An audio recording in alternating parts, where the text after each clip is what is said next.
No sé, yo sé.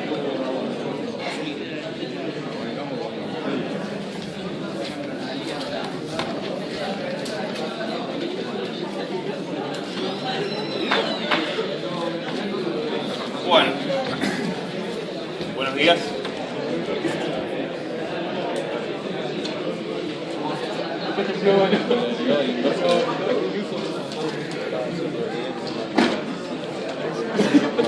Buenos días. Silencio. Sigue el plan de hoy entregar el resultado de la parcial a última hora. Consulten la página web o la cartelera. ¿Se acuerdan de que andábamos en desarrollo de Taylor? Vamos a poner el teorema.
Bueno,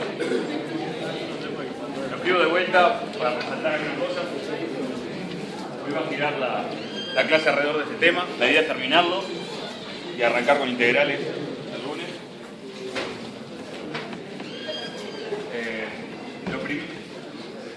Lo primero, ¿cuál es la idea del desarrollo de Taylor? El desarrollo de Taylor es aproximar una función f de x en torno a un punto por un polinomio. Lo que nos dice Taylor es que eso es posible siempre que f sea derivable. Tiene que tener n derivadas, ¿tá? La derivada primaria, la segunda, la tercera, así hasta la derivada enésima. ¿Tá?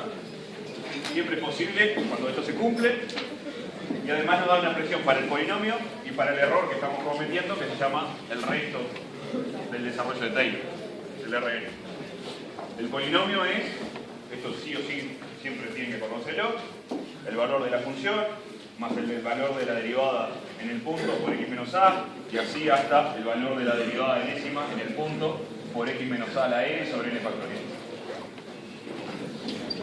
Esto lo van a usar, se usa mucho, digamos. Ahora vamos a ver, la primera 30, 40 minutos de la clase va a ser ver ejemplos de esto.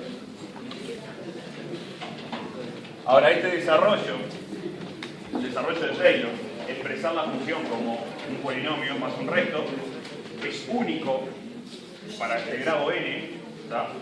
Siempre que le exijamos al resto que sea de orden infinitesimal x menos a a la n. ¿Tá? Si decrece más rápido que x menos a a la n, cuando x se acerca a, si decrece más rápido el resto, entonces mi polinomio de grado n es único. Si yo encuentro una expresión donde mi función es igual a un polinomio de grado n más un resto, y este resto cumple esta propiedad, entonces este polinomio es único, no puede haber otro. ¿Tá? Es importante esto, el único, digamos, es importante. ¿Tá? Ese es el teorema. La demostración es un tanto larga, pero ahora vamos a ver ejemplos. Revisen la demostración que hicimos la clase pasada y si hay alguna duda me pregunten. Vamos a hallar el polinomio de Taylor de la función e a la x en torno a 0.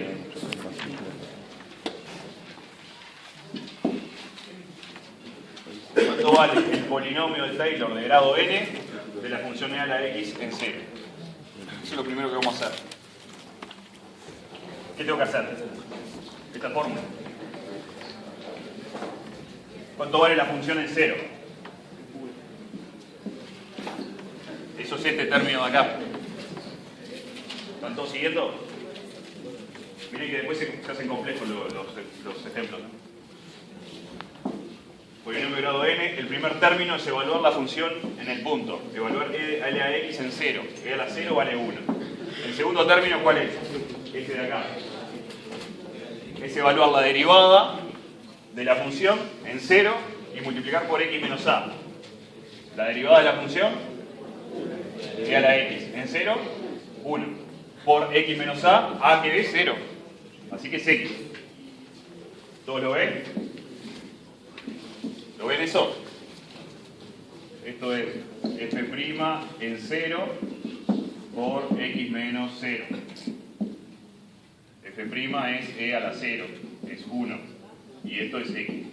Así que nos queda x. ¿Está? Ese es el segundo término. ¿Cómo es el tercer término?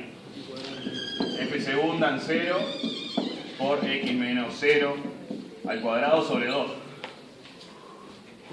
¿Cuánto vale esto? X cuadrado sobre 2. Es muy fácil, porque estamos justamente trabajando con la función cuya derivada es igual. Bueno, así sucesivamente hasta el último término del polinomio, que es el término de grado n, que va a ser x a la n sobre n factorial.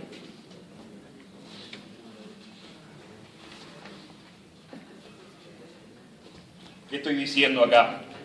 Estoy diciendo que yo puedo aproximar e a la x con este polinomio de grado n. ¿Está? Va a ser algo bastante parecido. ¿Qué tan parecido va a ser este polinomio con la función e a la x si lo grafico? Y bueno, habría un error. El error sabemos que va a ser menor a este. Va a converger más rápido a 0 que x a la n, digamos, ¿no? X a la n, cuando x tiende a 0, va muy rápido a 0, digamos, ¿no? Sabemos que el error que estoy cometiendo acá es más chico que eso. Así que voy a ir muy rápido a 0. Es decir, es una buena aproximación. Depende de n, pero es una buena aproximación. Otro ejemplo similar. Polinomio de seno de x en torno a 0. Y acá me va a variar cómo son los términos, así que en lugar de en n voy a evaluarlo en 2k más 1. Es decir, voy a imponer que n sea impar al final. ¿Cuánto vale esto? Vamos a hacerlo de vuelta. La función, esto alguno me lo preguntó en el parcial, ¿cuánto vale seno de x evaluado en 0? Bien. ¿Cuál es la derivada de seno de x? Coseno. Coseno evaluado en 0, 1 por x menos 0, x. ¿No? Ahora se empieza a complicar. ¿Cuál es la derivada de coseno de x? Menos seno de x. Menos seno de x evaluado en 0, 0. Así que el término de x cuadrado no existe. Vamos a poner acá, 0. Ahora estamos ¿en qué estábamos? Acá estábamos en seno, acá en coseno, acá en menos seno. Ahora tengo que hacer la derivada de menos seno de x. ¿Cuánto es? Menos coseno de x. Coseno de x evaluado en 0. Menos 1 por, ¿en qué estamos? En el tercer término. Así que es menos x a la 0 a la 3 sobre 6. ¿Está? Esto lo pueden escribir como x a la 3 sobre 6. O vamos a mantener los factoriales. 3 factoriales. Y así sucesivamente, yo tengo algún término que es positivo, algún término que es negativo. El término genérico de esto, a la K por X a la K más 1 sobre K más 1 factorial. ¿Está? Tengo un término que se me anula, otro que no. Un término que se me anula, otro que no. Un término que se me anula, otro que no. Así sucesivamente. Los términos impares se me anulan. Y los pares llevan signo positivo, negativo, negativo. Así sucesivamente. ¿Está? 2 camas. Porque es hasta la 2 camas. Y acá también.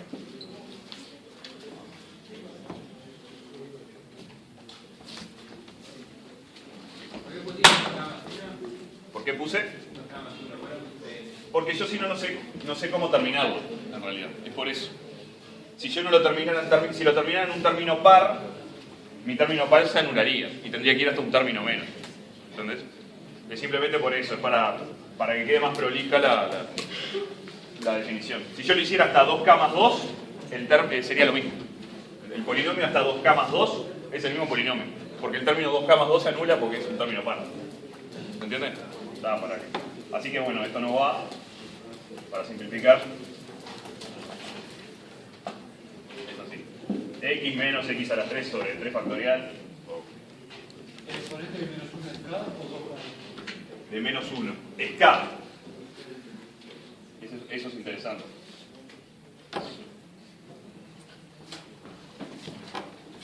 Sí. Por cómo era, que los términos impares, acá estoy definiendo en un término impar, digamos. Y si vos te fijás, el primer término par tiene signo positivo, el segundo término par tiene signo negativo. Y si te fijas cuál es la regla, digamos, te va a quedar acá.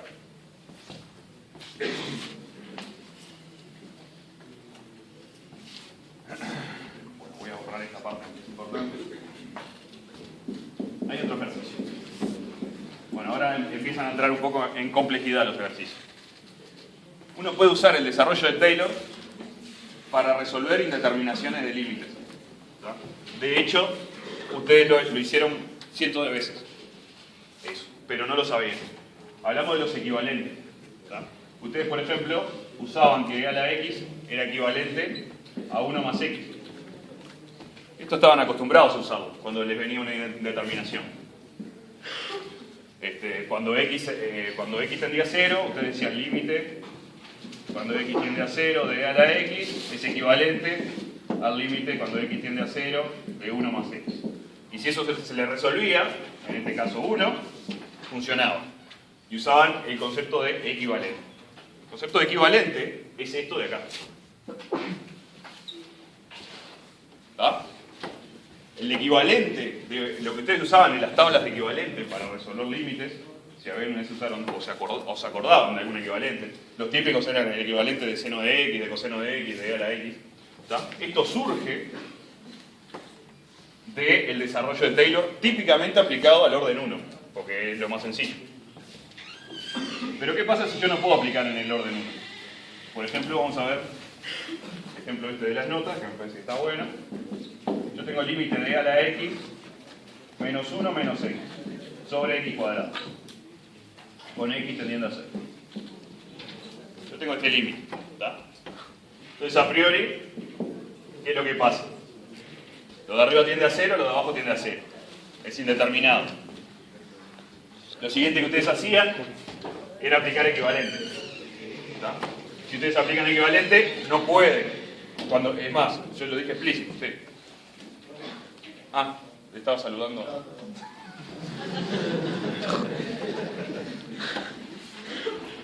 Bueno, es un buen compañero. Bueno, ¿cómo viene la mano? Entonces, ustedes querían aplicar equivalente y la regla de oro para aplicar equivalente era no puedo aplicarla si me pasa lo que me está pasando acá. ¿Tá? Es decir, e a la x lo sustituyo por 1 más x, le resto 1, le resto x y me queda 0, mi equivalente no me sirve. ¿Tá? Bueno, pero en realidad hacer esto, ¿por qué ahora que sabemos el desarrollo de Taylor, en lugar de aplicar equivalente de orden 1, aplicamos el equivalente de orden 2? Esa es la pregunta. ¿Cómo sería el equivalente de orden 2? Sería algo así como, en lugar de poner e a la x, vamos a poner 1 más x cuadrado sobre 2 más, y acá ojo porque al estar trabajando con funciones, yo no puedo sustituir así tan sencillo. Vamos a mantener el O de x al cuadrado. Es decir, vamos a agregarle el hecho de que para que sea exactamente mi función a la x, yo le voy a agregar el resto. Que no sé cuánto vale, pero le voy a agregar ahí, digamos. Menos 1 menos x. Todo sobre x cuadrado. Me estoy quedando sin lo ven y no tengo. ¿Está? Entonces, esto sí está perfecto, digamos. Esto es igualdad, no es un parecido, digamos. Porque yo, en lugar de a la x, estoy poniendo el desarrollo de Taylor, que es la parte polinómica más el error. El error no sé cuánto vale, pero sé que es algo o de x cuadrado. Entonces yo voy a seguir con las cuentas. Me va a pasar lo que esperamos, que esto se me vaya con esto con esto. Y más simplificadamente me va a quedar límite de 1/2. Este x cuadrado sobre 2 sobre x cuadrado me queda 1/2. Más o de x cuadrado sobre x cuadrado.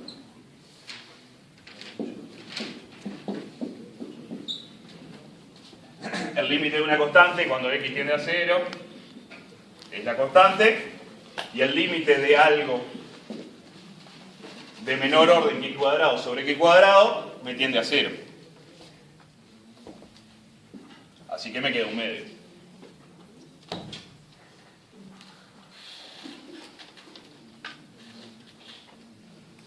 ¿Hay alguna duda de qué hice? Mientras voy a buscar otra cosa.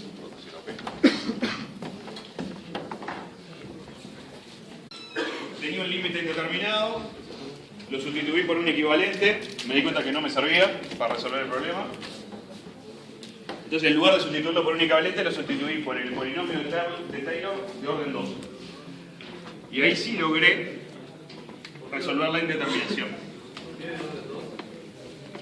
Es de orden 2 porque mi polinomio tiene orden 2. Este es el polinomio de Taylor de orden 2, porque mis x van hasta x cuadrado. El orden del polinomio. Porque yo sabía que si iba hasta ahí ya lo resolví. Porque se me cancelaba con 1 y con x. Es decir, yo lo que tenía que sacarme de arriba era el de, o mejor dicho, lo probé con el de orden 1 y no me anduvo. Entonces pasé a probar con el de orden 2. Vos podés seguirlo haciendo bien. No sé quién me está preguntando. Sí, si acá por ejemplo dijera menos x cuadrado sobre 2, podría agregarle el siguiente término, que es más x a la 3 sobre 6. El orden sería de 3, y acá se cancelarían y estaría bien igual. ¿Entendés? Sí, sí. Es genérico, digamos, el tema. Y básicamente es como transformar el límite de cualquier cosa a un cociente de polinomios, digamos. Uno podría llegar a pensarlo de esa manera. Cualquier límite yo podría hacer, cualquier límite que sea así tipo de cociente, yo podría hacer que se transformase en el límite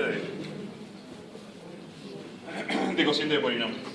Si ustedes lo identifican como que entonces el desarrollo de Taylor es una herramienta potente, sí, es una herramienta potente, es lo que estoy tratando de decirles hace tiempo. Voy a borrar estos ejemplos, pasar a un siguiente ejemplo. Esto no borra nada.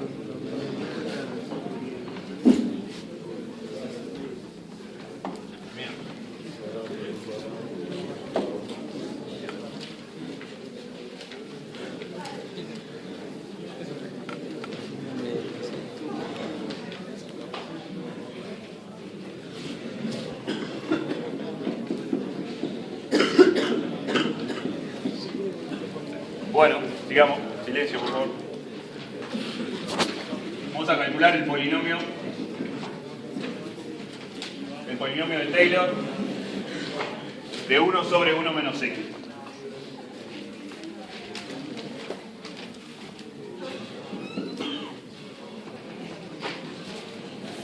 En lugar de... esto es interesante y la idea es mostrarle un aspecto del tema.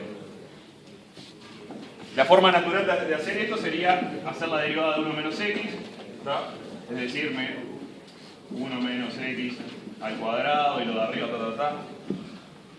si uno va derivando 1 menos x, es verdaderamente feo lo que le va quedando, ¿no? Es una de esas cosas que después que la seguís derivando empieza a ser bastante feo el polinomio que te va quedando arriba, etc. En lugar de hacerlo de esa manera, vamos a ver si se cumple la siguiente igualdad.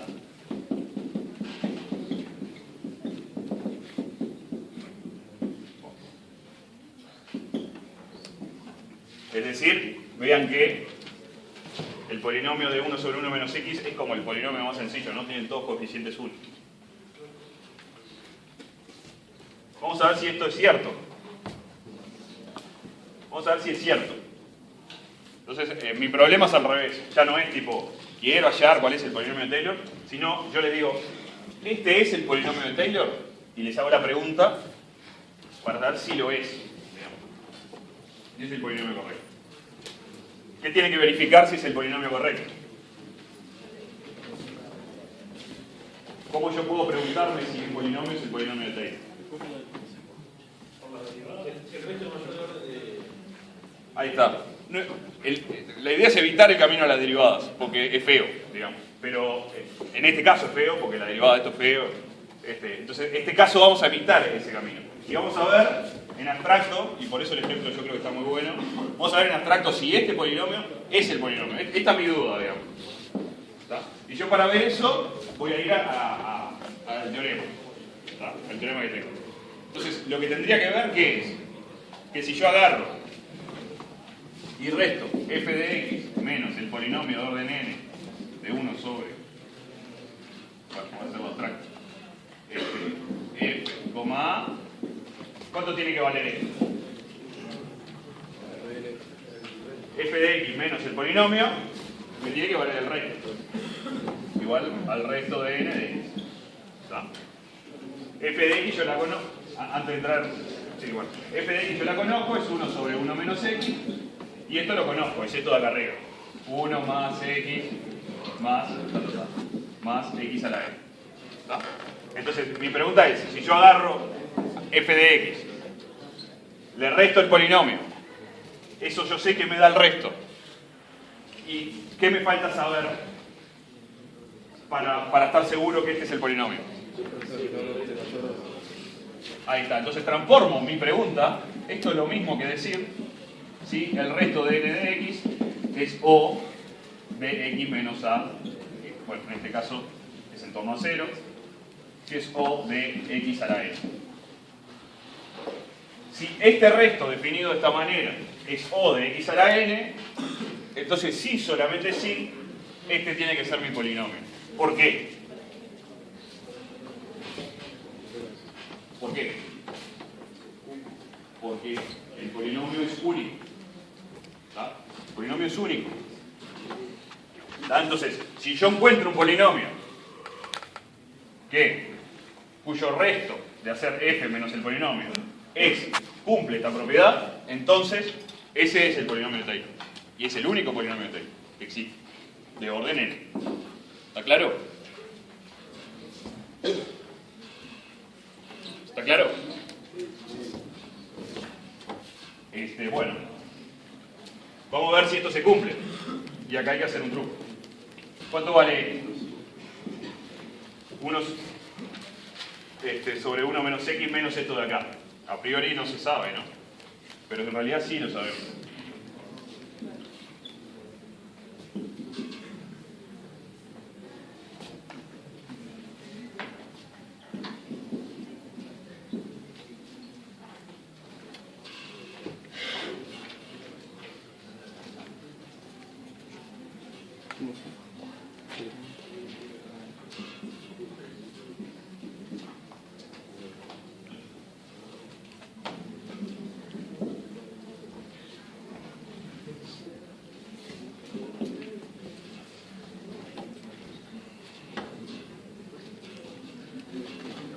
¿Cuánto vale esto?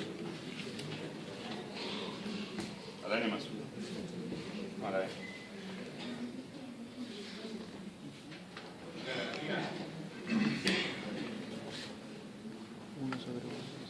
Es decir, ¿cuánto vale esto? El x es menos 0, entonces es una serie geométrica.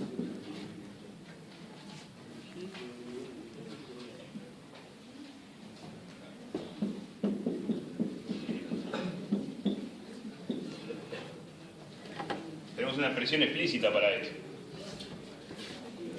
serie geométrica. ¿Es geométrica? Sí, serie es cuando se te va a infinito. Por eso, la que dice el compañero, cuando esto va a infinito, de x a la y, que lo creo que lo trabajamos con q, es 1 sobre 1 menos x. Pero la suma finita, hasta n, es esto de acá. Sí, un resto.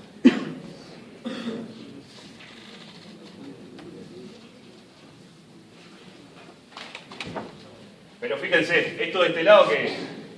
Es esto de acá, es el polinomio. Así que nosotros tenemos que el polinomio de f, 0 es igual a 1 menos x a la n más 1 sobre 1 menos x.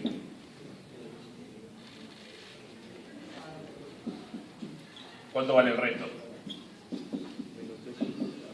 Menos x a la n. ¿Es menos o positivo? No lo sé. Pará. Es f menos el polinomio. F menos el polinomio. ¿Cómo?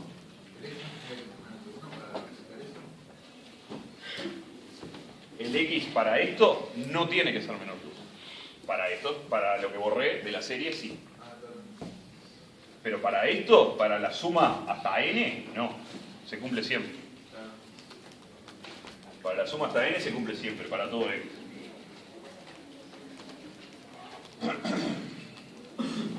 Así que fíjese, de este lado entonces tengo el polinomio, el que yo supongo es el polinomio, la suma de 1 más x cuadrado, así hasta x a la n, y yo sé cuánto vale eso, que es esto de acá. Y esto se parece bastante a la función. Así que tengo cuánto vale, tengo una expresión para el resto. ¿Y qué me queda saber? Me queda ver, para terminar deduciendo que esto es verdadero, que lo es, que este resto es de mayor orden que x a la n. ¿Y es de mayor orden que x a la n? Sí, voy a seguir así, bien de prolijo. R a la n de x o de x a la n.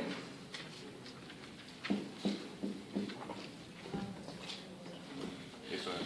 Un signo de exclamación porque terminé. Voy a borrarlo porque no sé cómo. ¿Da? Es decir que, ¿qué hice? Supuse cuál es el polinomio. Con esa suposición de polinomio calculé una expresión explícita para el resto. Verifiqué que el resto fuese de orden x a la n. Y por lo tanto, este es el único polinomio de grado n. Es el polinomio de Taylor de grado n, porque es único. ¿Ya? Si uno siguiera por el otro camino, haría bastantes cuentas y llegaría a la misma conclusión. El otro camino es derivar esto una vez, 2 veces, 3 veces, así hasta la derivada enésima de esto, que ya les digo, es una cosa horrible. La evaluarían 0 y bueno, y llegaría a que todos los términos como que se le van cancelando y siempre le va quedando esto tan puro, digamos. Sí. El resto no era de menor orden. El resto, la forma de decirlo es que el resto es de menor orden que x a la n, la forma de escribirlo es que el resto es o de x a la n. ¿Está? Si uno escribe o resto es igual a o de x a la n, es que está diciendo que el resto es un orden infinitesimal mayor que x a la n. Es decir, crece más rápido que x a la n. Es decir, está bien escrito y está bien lo que no sé quién hablaba. Y está bien cómo lo decía. Sí. La forma de decirlo y para acordarse, la forma de leer esto es que el resto decrece más rápido que x a la n. Por más que haya un igual, no es como un tipo, tendría que ser como un menor o algo así, pero no. Es un igual. Hay una razón para eso, pero en otro momento la cosa. Bueno. ¿Cómo verificaste que el resto sea mayor orden? Porque el resto es x a la n más 1 sobre 1 menos x. Sí, la forma de verificarlo es calcular el límite del resto de n de x sobre x a la n, con x tendiendo a 0. Esa es la forma. Y vas a ver qué te da. Fíjate cuando definimos orden infinitesimal la clase pasada. Bueno, hay una cosa que se puede hacer para calcular el polinomio de Taylor, que es bastante práctica, que es como componerlo cuando uno conoce los polinomios. Y eso es este ejemplo de acá. El primer ejemplo que vamos a ver. El polinomio de orden 4 de e a la x cuadrado en el entorno a 0.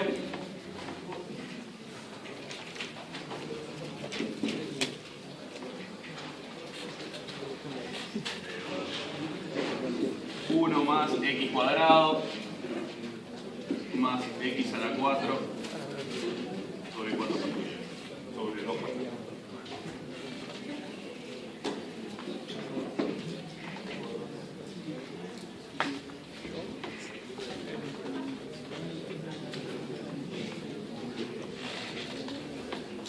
¿Cuál es la forma rápida de calcular? ¿Cuál es la forma lenta de calcular este polinomio? Hacer las derivadas de e a la x cuadrado. ¿Cuál es la forma rápida? E a la x equivale a 1 más x cuadrado sobre 2. O vamos a hacerlo más explícito todavía. E a la u más u. E a la u es 1 más u cuadrado sobre 2. Sustituyo a un cambio de variable, x cuadrado igual a u, y esto me queda así. Por lo tanto, e a la x cuadrado equivale a 1 más x cuadrado más x a la 4 sobre 2.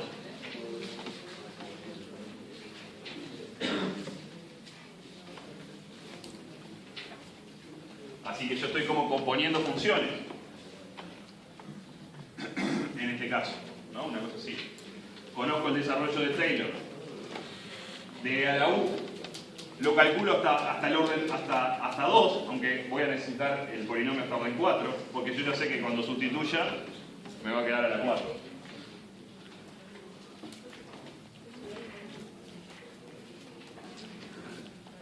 ¿Qué tendría que hacer para estar seguro que este es el polinomio? Tendría que ver el tema del resto. Así que informalmente, un poquito informalmente, e a la u va a ser este polinomio, el polinomio de orden 2, más algo de orden u al cuadrado.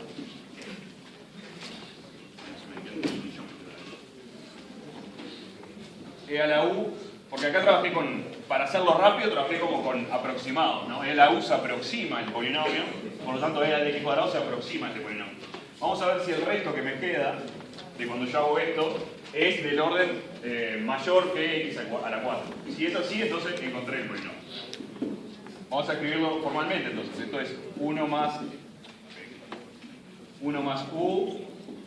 u al cuadrado sobre 2 más algo que es de mayor orden que u cuadrado. Ahora hago el cambio de variable de vuelta.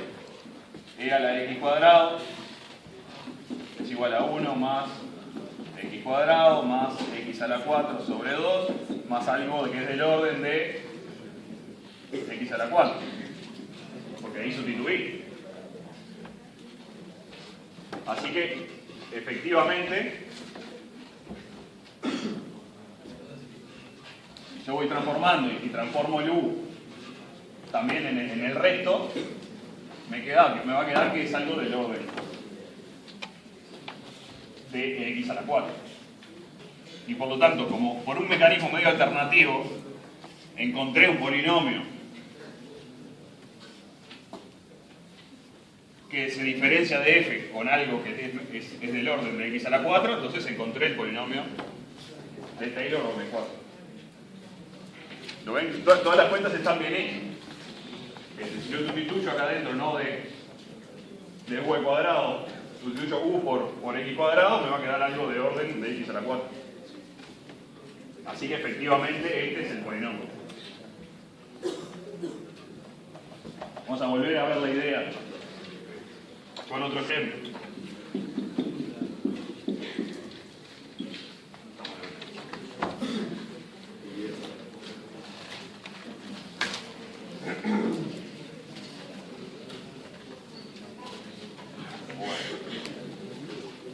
Polinomio de orden 4 también, de e a la seno de x, como c.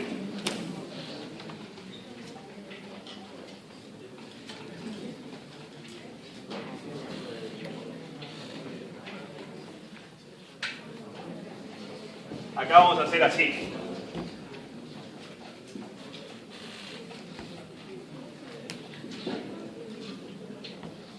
Vamos a escribir e a la x como, ¿se acuerdan cómo era la fórmula? 1 más x cuadrado sobre 2, más x a la 3 sobre 3 factorial, más x a la 4 sobre 4 factorial, más algo de orden x a la 4.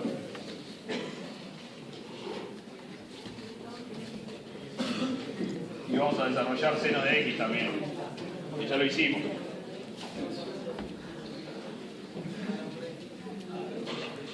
X menos x a la 3 sobre 3 factorial, más algo de orden x a la 4.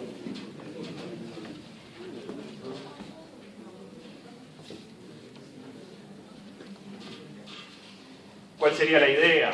Si a los que me están siguiendo. Tengo el desarrollo de esta función, la puedo hacer hasta el orden que quiera. Tengo el desarrollo de esta función, seno de x, lo puedo hacer hasta donde quiera. Voy a hacer ambos desarrollos hasta el orden 4 y voy a componer las funciones e a la x, y en lugar de hacerlo e a la x, e a la seno de x. Y voy a ver si el resultado de toda esa tramoya me queda un polinomio de a lo sumo grado 4 con más un resto de orden, por lo menos, orden 4. Si logro eso, entonces logré mi polinomio de orden 4. Mi polinomio de Taylor de orden 4. De grado 4. Bueno, así que vamos a escribir e a la seno, no me va a dar acá. Ni yo.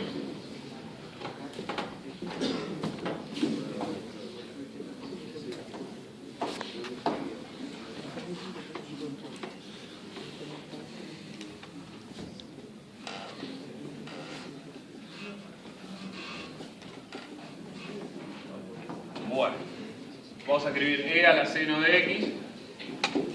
¿Y qué vamos a hacer? Vamos a sustituir en esta de acá, cada vez que aparece x, vamos a sustituirlo por seno de x, o mejor, por el polinomio de orden 4 de seno de x. Así que es 1 de este 1 más, y acá tendría que poner que seno de x, y en lugar de poner seno de x, pongo el polinomio de seno de x, más x menos x a la 3 sobre 6, vamos a poner ya, más algo de orden x a la 4, más, así que tengo este término, tengo este, voy a este. Lo mismo al cuadrado, x menos x a la 3 sobre 6, más o de x a la 4, todo al cuadrado y todo sobre 2. Este término de acá.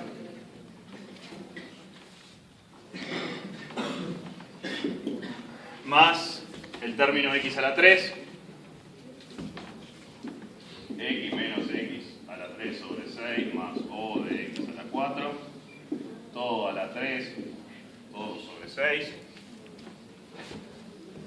Más lo mismo a la 4, ya no lo voy a escribir, sobre 4 factorial. Más algo orden de x a la 4.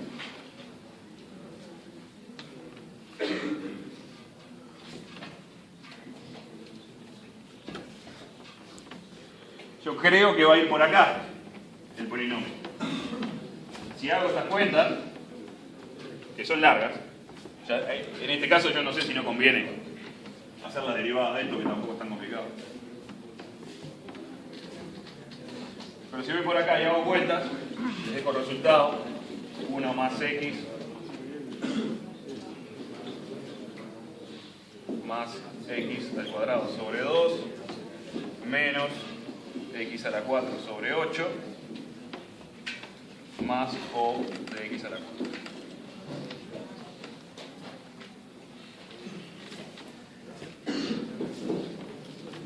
que hacer las cuentas inteligentemente. Si yo veo que algo me va quedando x a la 5, x a la 6, x a la 7, ni lo pongo. Lo meto acá adentro. Digamos, ¿no? Cualquier cosa que sea x a la 5, a la 6, x a la 7, x a las 8, etc., es O de x a la 4. Y yo ya sé que estoy cometiendo un error al menos de orden x a la 4. Entonces, cuando haga esta cuenta, por ejemplo, que un coeficiente podría ser x a la 3 al cuadrado, eso es x a la 6, ese no lo incluyo. ¿Entiende? Solamente de todos estos sumandos vayan incluyendo los que tienen grado a lo sumo 4. Todo lo que tenga grado más grande lo vamos metiendo dentro de orden x a la algo. ¿Ah? Si no, la cuenta es larguísima.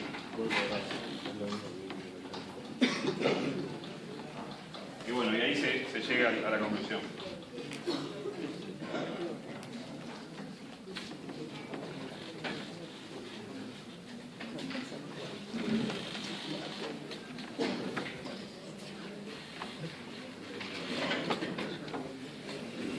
Taylor nos da luz sobre un problema que atacamos hace unos días cuando estudiábamos los extremos relativos. ¿Se acuerdan cuando estudiamos extremos relativos de las funciones? Es decir, el mínimo y el máximo relativo. Hace tan poquito. Descubrimos que había una condición necesaria que tenía que cumplir para que un punto sea extremo relativo. ¿Se acuerdan cuál era la condición? Que la derivada valía 0. Ahí está. Pero no era suficiente.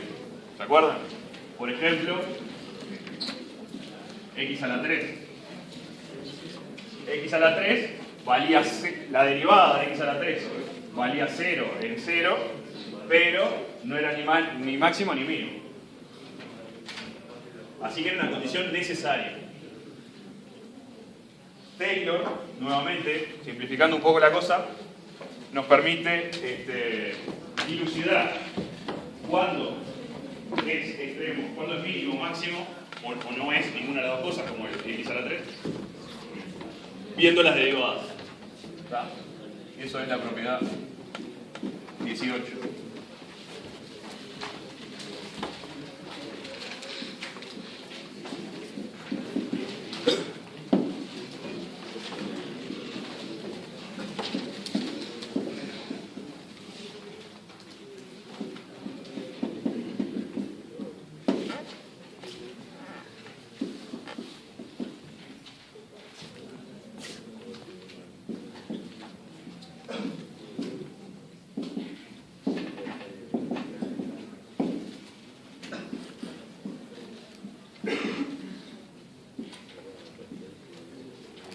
En idioma español sería algo así.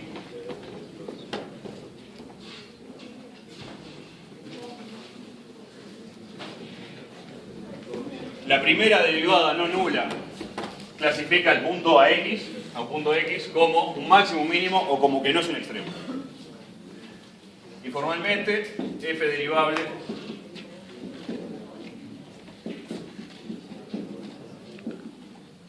hasta orden n en x igual a, f' en a igual a f segunda en a igual a f a la n menos 1, a la n no, la derivada enésima menos 1 en a igual a 0, la derivada enésima en a valiendo 0, no valiendo 0, perdón.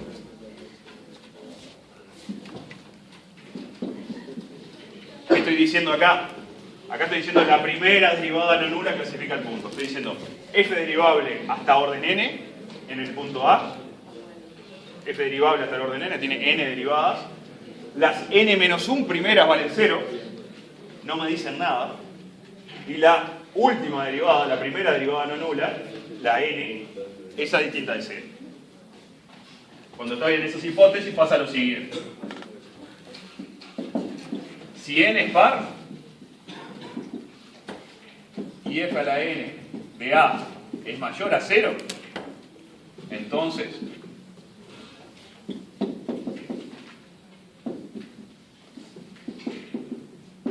f tiene un mínimo relativo en A. n tiene que ser par, y la primera derivada, no nula, tiene que ser mayor a 0. Lo siguiente, si n es par, y la primera derivada no nula es menor a 0, entonces f tiene un máximo relativo en A.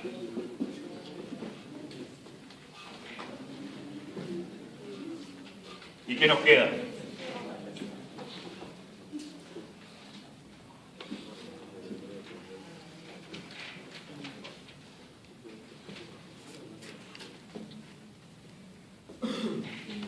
Si n es impar,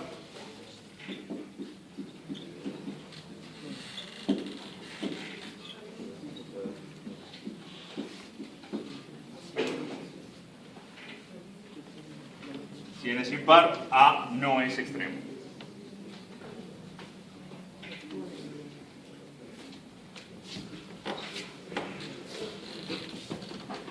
Vamos a mapearlo con lo que sabemos.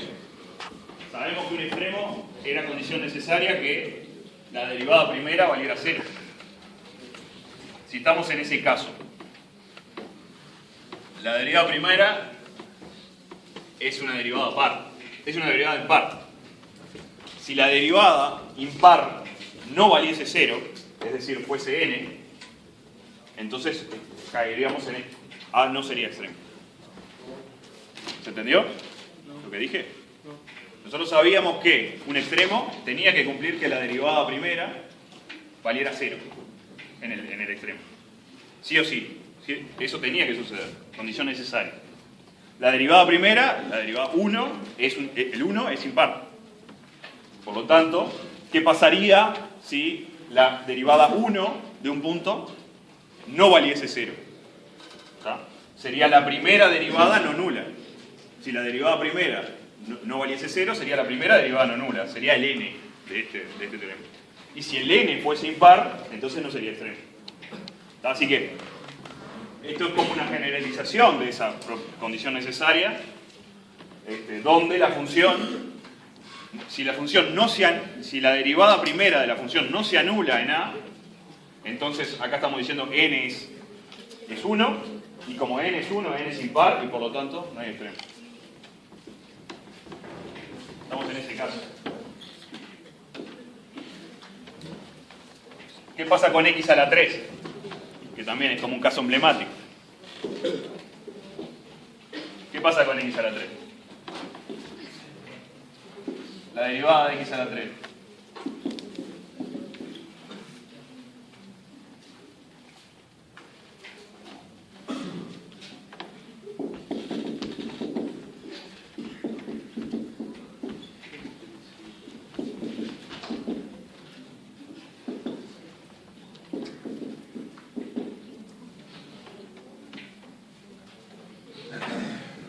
¿No? Si mi función es x a la 3, estamos en esta situación, esta es la gráfica. La derivada primera, en 0 vale 0.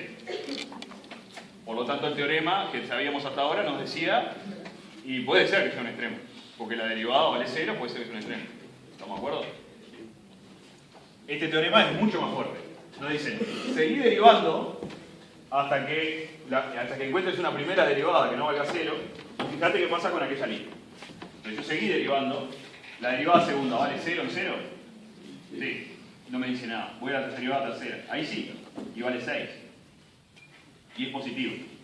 Entonces mi primera derivada no nula es 3, el n vale 3, y si el n vale 3, ¿dónde caigo? En n impar, y por lo tanto no es extremo. Y como sabíamos, no es extremo. ¿Está?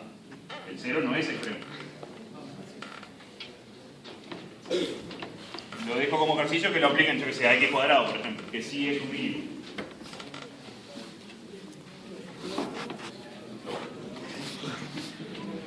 Empiezo a demostrar y después vuelvo.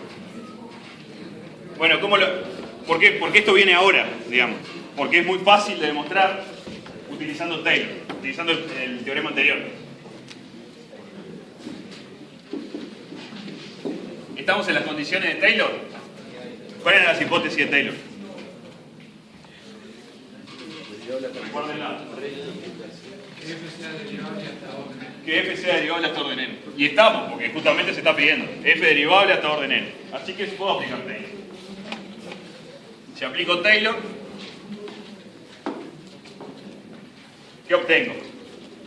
Que f de x es igual a f de a más... ¿Y acá qué me empieza a pasar?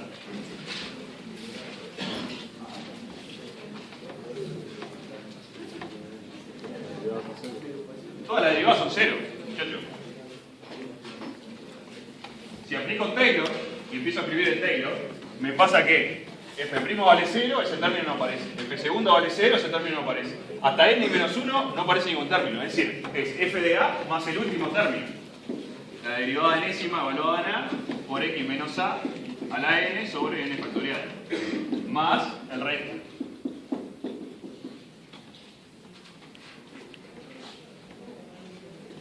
Que de hecho, para hacer más rapidita la demostración, ya voy a poner que es algo, no me importa ni qué, ni cómo lo llamo, algo que es de mayor orden que x menos a la n. Así que eso es lo que me está diciendo Taylor. En este caso el Taylor es increíblemente sencillo, ¿no? Para esta función donde llevé el Taylor hasta la primera derivada de la nula. Son solamente dos términos. Una constante más algo multiplicado por x a la n. Bueno, eso es mi Taylor. ¿Cuánto vale f de x menos a? De lo que está ahí, vale x menos a la n multiplicado por la derivada enésima en a sobre n factorial, estaba comiendo, más algo de orden x menos a la n sobre x menos a la n.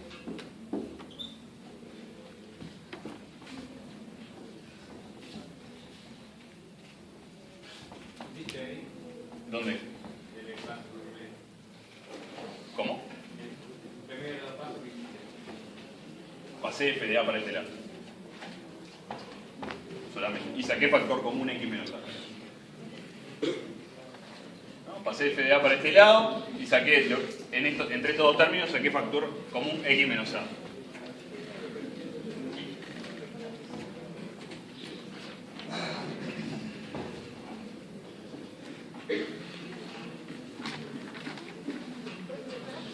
Vamos a ver este término. Vamos a concentrarnos en este término de acá. Cuando x tiende a A, ¿qué pasa con este término? Este término tiende a 0. Así que cuando x tiende a A, o a partir de un momento, o en un entorno reducido de centro A y radio delta, lo que va a pesar para el signo de esto, de todo esto, va a ser el signo de esto de acá. Yo sé que la derivada enésima de f evaluado en a es distinta al 0. Es 1, es 2, es 3. Aunque sea un número chiquito, 0,001, como esto me tiende a 0, yo sé que en un entorno lo que va a pesar de estos términos, el término que va a pesar es este de acá. Así que en un entorno, el signo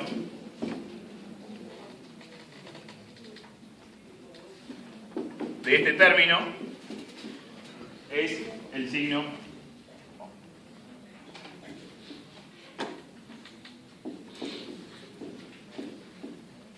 de la derivada enésima. ¿Lo repito?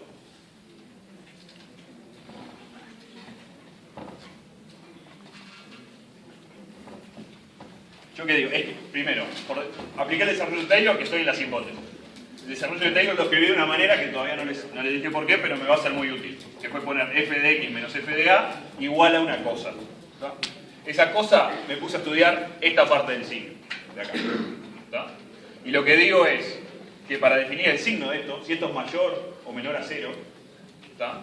Lo que va a importar en un entorno de A, si yo elijo un entorno chiquito, lo único que va a importar es esto de acá. Yo sé que esto no se me anula en 0, ya me corto. Yo sé que esto no se me anula en 0, en A, perdón, no se me anula en A, ¿tá? Y sin embargo esto sí me tiende a 0. Entonces, cerquita, este término es despreciable, o en definitiva es más chico que este de acá, y el signo de esto, ¿tá? Si esto es positivo o negativo, me lo va a decir el signo de la derivada en S.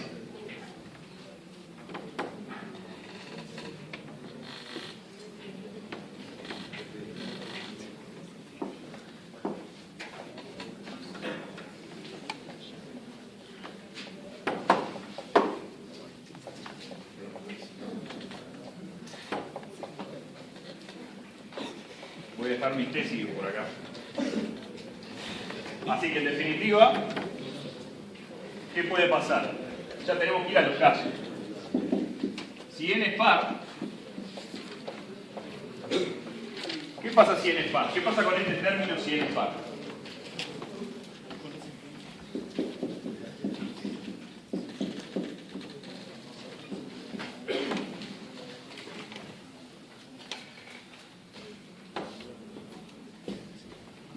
Si n es par, esto sería x menos algo al cuadrado, a la 4, a la 6, etc. Y por lo tanto, siempre esto es positivo, no importando cuánto valga x ni a. ¿Estamos de acuerdo? Si n es par, x menos a la n es positivo.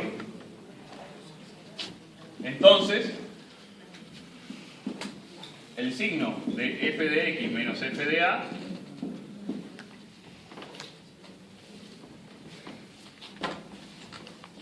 va a ser igual al signo de f de la derivada enésima de a. Esto vamos a poner equivalente, porque en realidad es en un entorno. En un entorno de a. ¿Tá? A ver, ¿qué estoy diciendo? Me estoy preguntando, ¿cuánto vale el signo de esto?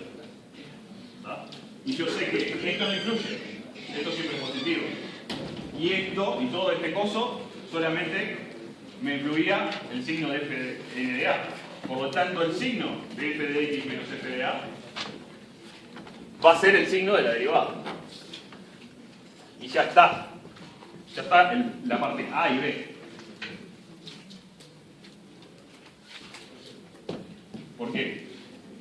Porque sí. Vamos a escribir, hacer un pasito más. Si f de n de a es mayor a 0, como tenemos en esta parte, entonces f de x es mayor a f de a.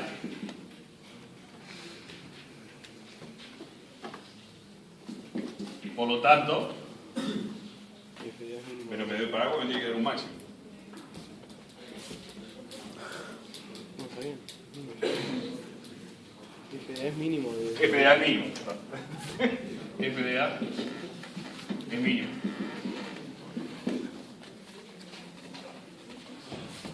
Y lo mismo al revés. Si f de n de A es menor a 0, entonces f de A es máximo. ¿Lo ven? ¿Entendieron el razonamiento? Es un tanto informal.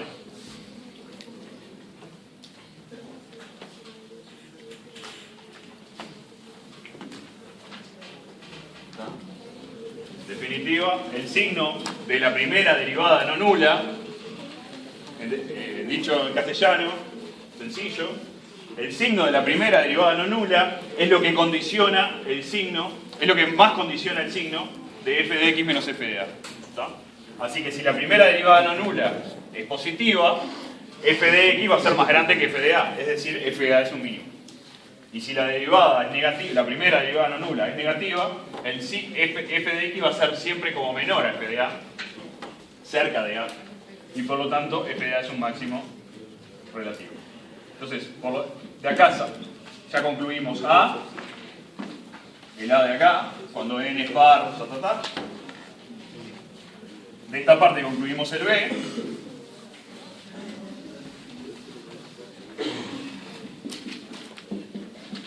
¿Y qué nos falta?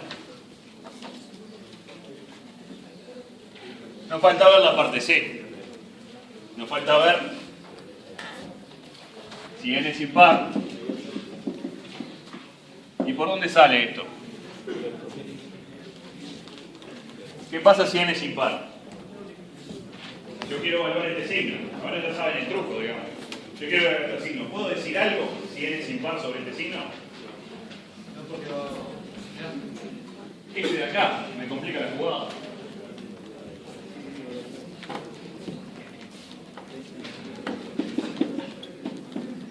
El x a la n menos a cambia de signo según x mayor o menor a a.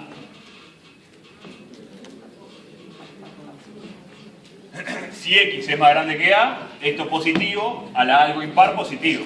Si x es más chico que a, esto me queda negativo, a la algo impar me queda negativo. Por lo tanto, me pasa que de un lado de A, esto es negativo y del otro lado positivo.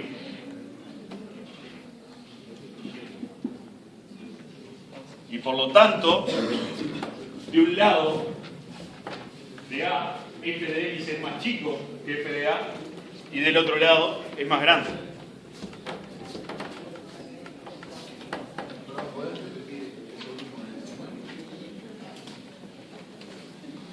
¿Qué pasa si x es más chico que a? Si x es más chico que a, x menos a la n es menor a 0. Y si x es mayor a a, entonces esto es mayor a 0. ¿Está?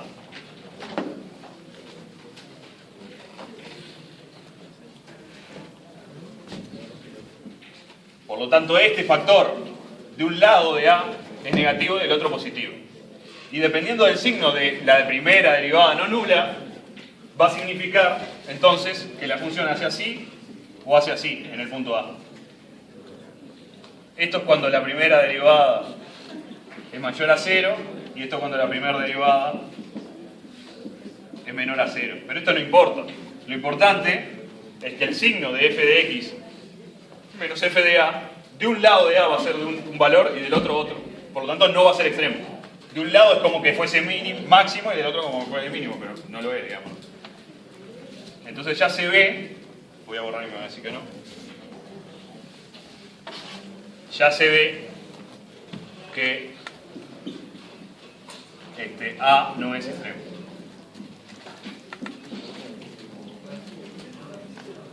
Porque f de x menos f de a no es siempre mayor a 0 o siempre menor a 0, sino que de un lado es mayor a 0 y del otro menor. No lo escribo porque hay que hacer los casos. Del lado que es mayor o menor va a depender de esto que dibujé acá. Creo que se ve fácil.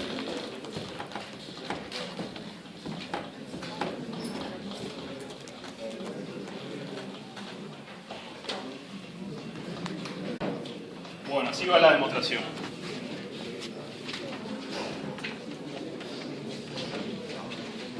Hay un último tema importante dentro del desarrollo. Vamos a continuarlo, a ver hasta dónde lo avanzamos. Y es calcular el resto.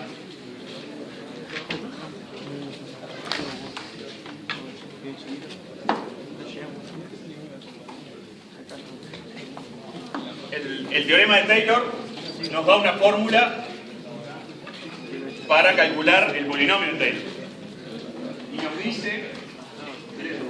nos dice que el resto es de orden mayor a x menos a la n, pero no nos da una expresión para el resto. A veces es útil tener una expresión para el resto. En un ejemplo, en el ejemplo de 1 sobre 1 menos x, nosotros encontramos una expresión para el resto.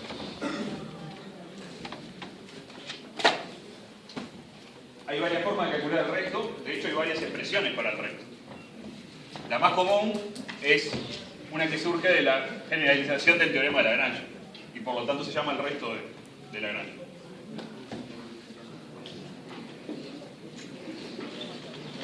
El 19, fórmula de Lagrange para restos.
Bueno, esta es la fórmula de Lagrange para el resto.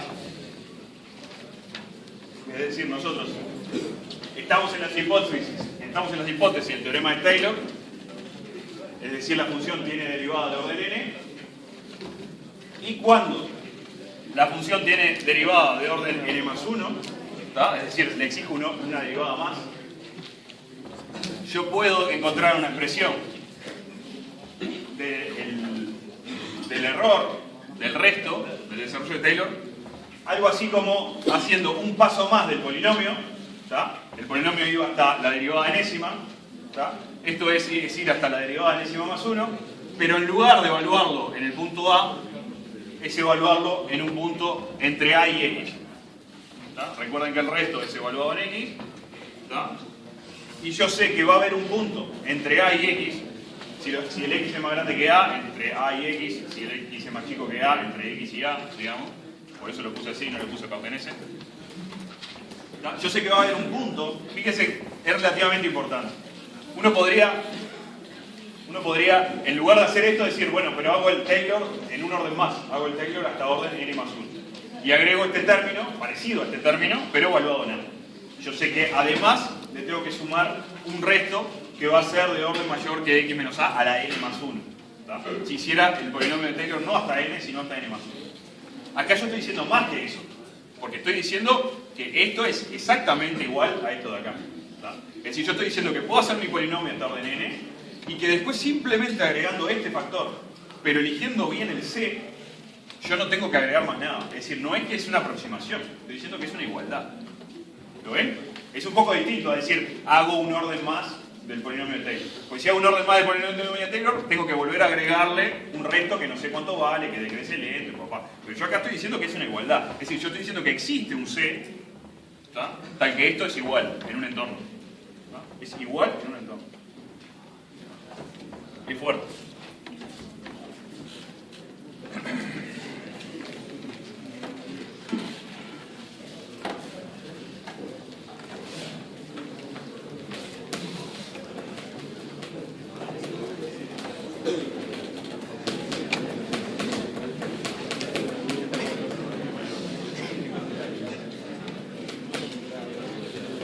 Bueno, vamos a tratar de mostrarlo.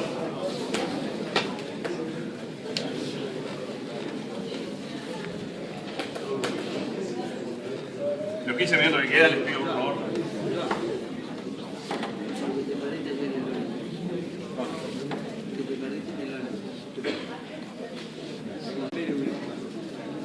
Mejor que el polinomio.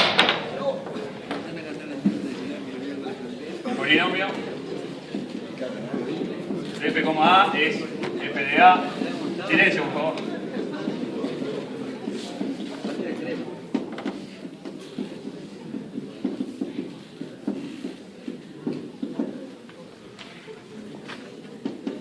Este es nuestro polinomio.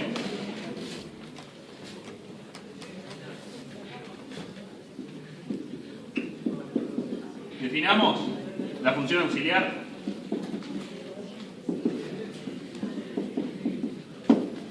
f de t igual a el polinomio de Taylor de f evaluado en t. ¿Tá? Vamos a definirnos una función auxiliar. ¿Tá? Es decir, ¿cuánto vale esto? Vale f en a más f' evaluado en t por x menos t más la derivada enésima evaluada en t por x menos t a la n sobre n factorial. ¿Tá? En definitiva, una forma larga de decir, voy a variar mi a, ¿tá? En el polinomio. Voy a variar mi a. Voy a hacer que se transforme mi polinomio, donde a era constante y x era variable. Voy a dejar como x fijo por un rato y voy a hacer variar el a. Para que eso se entienda, estoy usando una f mayúscula, f de t, que sea el polinomio evaluado en t. En lugar evaluado en t no, sustituyendo a por t. Ahí el primer término no es f de t también. Eso Es f de t. Perdón. Así que mi f mayúscula es igual al polinomio, solamente que en lugar de t pongo a. Esto tiene algunas implicancias. ¿Cuánto vale f evaluado en x? Si evalúo mi f de t, mi f mayúscula de t, lo evalúo en t igual a x, ¿tá? Todos los términos se me van excepto el primero, porque me queda x menos x, x menos x. Así que mi f mayúscula evaluada en x es mi f minúscula evaluada en x. Y mi f mayúscula evaluado en a, ¿cuánto es? Es el polinomio evaluado en a. Si yo evalúo mi función f mayúscula en a, me queda f de a más f' en a por x menos a, etc. Me queda el polinomio. Así que me construí una función f mayúscula que si la evalúo en x me da la función original y si la evalúo en a me da el polinomio. Es como una cosa que va a ir de a a x, digamos, desde un polinomio a una función, digamos, ¿no? A medida que vaya cambiando el t.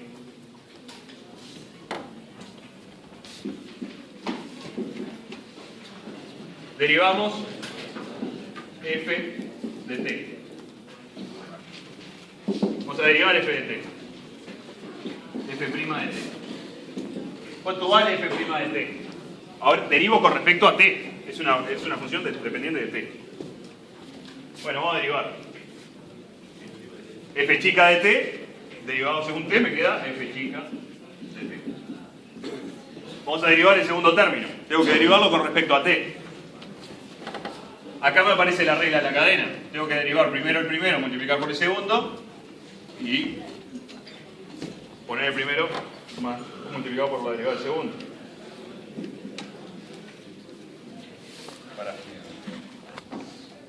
El primero por la derivada del segundo, vamos a hacerlo así, así me queda más explícito, es menos f' en t. El primero, f' en t por la derivada del segundo, es menos 1, así que es menos f' en t. Lo siguiente es f' en t, no, perdón, la derivada del primero por el segundo, f segunda en t por x menos t. Si yo hiciera el siguiente término, me aparecería un f segunda en t por x menos t, pero restando. Y así seguiría con todos los términos. Y lo que me pasa es que se anulan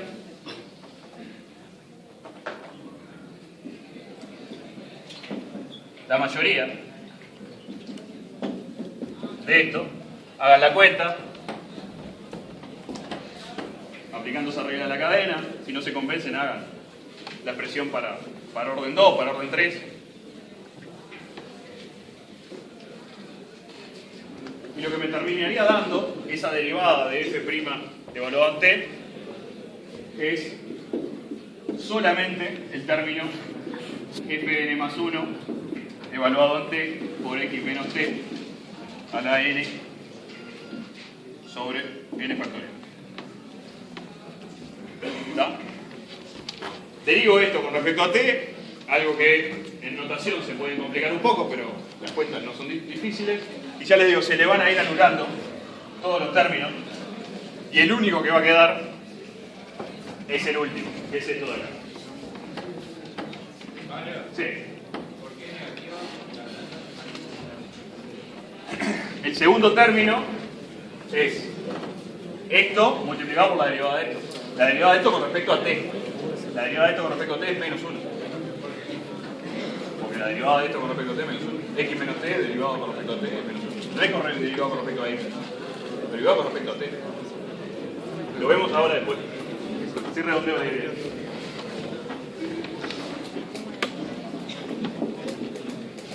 Vamos a definir g de t, otra función que sea x menos t a la n más 1. Vamos a definir otra función, g mayúscula, evaluado en t que sea x menos t a la n más 1. ¿Cuánto vale g en x? ¿Cuánto vale g en a? X menos a la n más 1.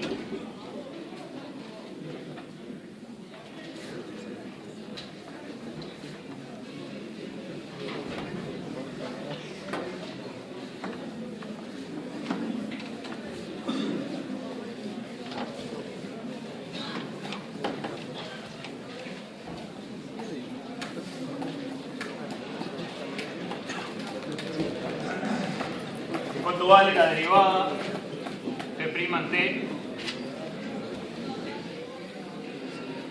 Vale menos 1.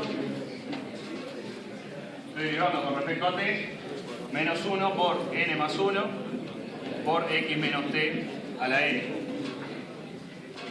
Son cosas que vamos a necesitar. Y ahora viene el remate.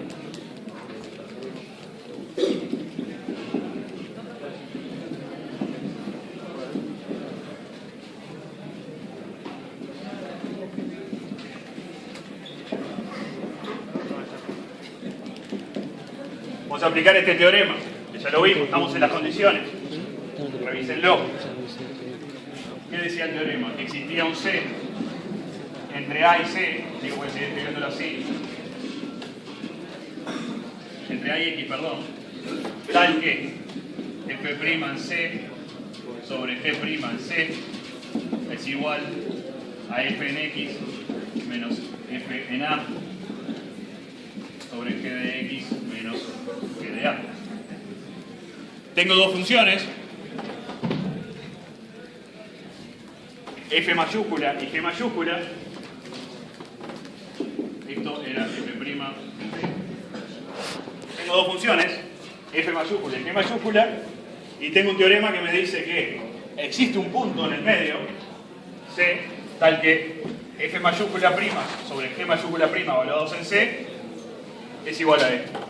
Me acuerdo que cuando lo vimos me preguntaron más o menos por el medio geométricamente qué quería decir, porque esto era una extensión a otro teorema que era bien claro, que era el teorema del punto medio.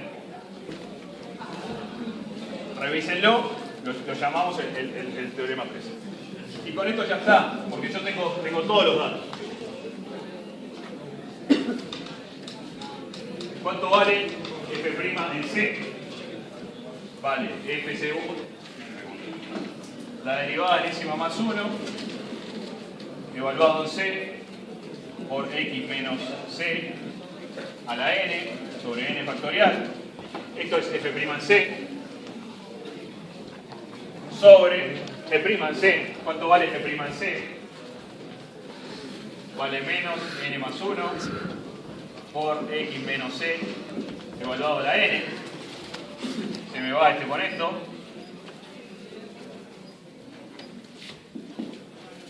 Si hago cuentas me va a quedar f a la n más 1 en c sobre n más 1 factorial menos.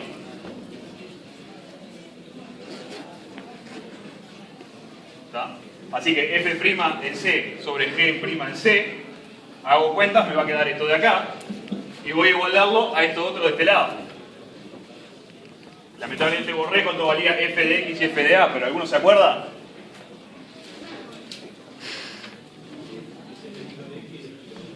Ahí está.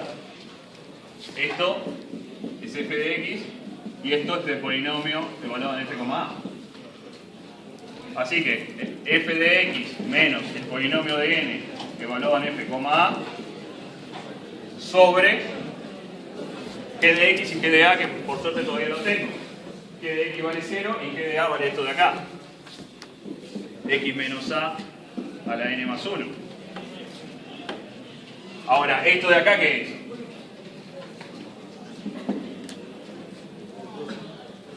Esto es el resto de n, x. La función menos su polinomio es el resto. Por lo tanto,